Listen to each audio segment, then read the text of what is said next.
eyaliko omukozi mu ofisi ya Pulezidenti Joy Kafula Sabatsi nga yeesimbyewo okuvuganya ku kifo ky'obubaka wa Paalamenti w'e Ssembabule omukyala yabadde mu ggombolola y'olwebitakuli mu lusirika lw'abannakibiina kya NRM kyokka kye yasanze eno kyamukwasizza ku ttama.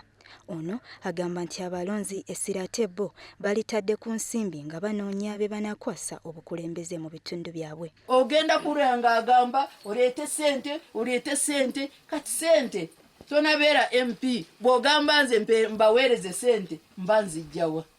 Ono yasinzidde ku kyalo ky'Entete mu ggombolola y'olwebitakuli e Ssembabule ne yeewuunya engeri okulonda kuno gye kunaabaamu kubanga abeesimbyewo ku kifo kya ssentebe wa LC1 abalonzi babakamulamu obusente obutono bwe balina.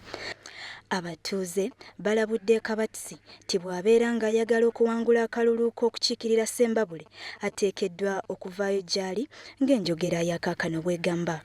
N'ayimiridde ku LC1 tajja kuyitamu nga tasasudde. Ate bw'asasula sente ze bw'aba aze ku LC1 ng'omwana we ayagala passport bw'ogendayo akuteereko signature ng'akugamba mutwalo. Bo abakyala beemulugunyiriza omubaka omukyala kati ali mu Paalamenti Hajati Anifa Kawoya olwakye baayise okubasuulirira n'adda mu kulwana entalo.